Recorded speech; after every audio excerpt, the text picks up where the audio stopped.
Assalamu алейкум, урматтуу кыргызстандыктар. Мен бүгүн сиздерге кыргыз-тажик чек арасындагы түзүлгөн кырдаал боюнча пикиримди айтып коюуга мажбур болуп турам.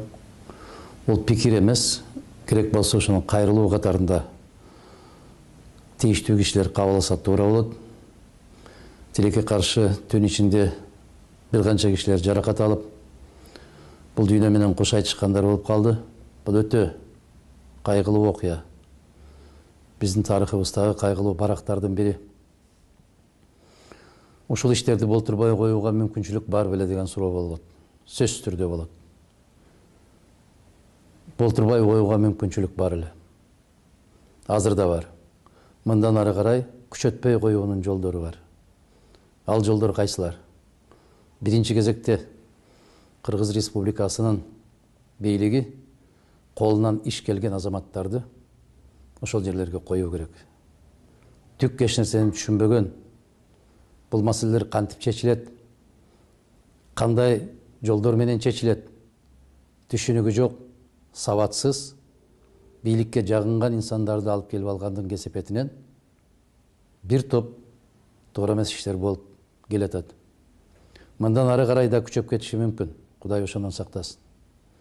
Мен ошол жерде туруп, колунда эч кандай куралы жок, чек араны кайтарып турган, кайдыгер болбой, ошол жерде топтолуп турган элге терең ыраазычылык билдирем. Ошол жерде эчендеген айылдык кеңештин депутаттары бар. Алардын кээ бирлери келип, коңгуроо кагып, кыргыз бийлигине кайрылып, эл журтка кайрылып, ошол жерди сактап калуунун аракетин жасаган айылдык кеңештин депутаттарына ыраазычылык билдирем. А бийлик эмне кылып атат? Тескерисинче, мен укканыма караганда, аларды чакырып алып, суракка алып, коркутуп, үркүтүп, мындай чыккынчылык бизде болгон эмес. Аны токтотуубуз керек. Биринчи кезекте мен карапайым кыргыз калкым сиздерге кайрылам. Ошол жерде жашап аткандарга кайрылам. Бүгүнкү атка минерлер биздин маселебизди чечет экен деген ой менимче үмүттү актаганга мүмкүнчүлүк да алардын кайсы бир деңгээлде акылы да жетпейт. Биз өзүбүзгө өзүбүз бекем бололу, биринчи кезекте жаратканга жалбаралы. Асманыбызды ачык кылып, эли жерибизди бүтүн кылып, булардын жасап аткан иш аракеттери бирөө гана. Ушул келечектеги кандайдыр бир саясий иштерге жараша кээ бир инсандарды каралоо, кээ бир жерлерде өздөрүн көкөлөтүү. Бул ачуу чындык. Маалыматты так жана туура таратпастан, ар кандай ушактардын аркасынан жүрүп аткан бийликтин акырети жакшылык менен бүткөн эмес, бүтпөйт дагы. Мына ушул иштерди ачыктан ачык бир тарапка буруп, бир кишини каралоонун, бир кишини жамандоонун аркасы менен жакшылык табышпайт. Мен укканыма караганда жогорку кеңештин кээ бир депутаттары кетиптир. Алардын дагы позициялары, ал маселе боюнча саясий көз караштары бештен белгилүү. Алар бары эмне иштер менен алек болот, ал дагы белгилүү. Ошондуктан кагылайын кыргыз калкым, мына ушундай учурда бир муштумга түйүлүшүбүз керек. Мамлекеттин келечеги бизге гана керек. Саясий оюндарды ойногон азаматтар аман болушсун. Алардын дагы акыретте жооп берер жооптору бардыр. Мындай жаманчылык, мындай арам ойлор көпкө чейин узара бербес. Баягы көпкө турбас, моол турган сур булут дегендей, бул сур булутта айланып кетер. Бирок элдин, жердин тагдыры менен ойногон туура эмес болуп калды. Мына кечээ эле биз бардык маселени чечтик. Жеринде кол койдук деп, калпагыбызды көккө ыргытып, аш тойлорду өткөрүп, эки мамлекеттин жетекчиси чечип койду. Кылымдар чечилбеген маселе деп сайрагандар бүгүн кайда экен?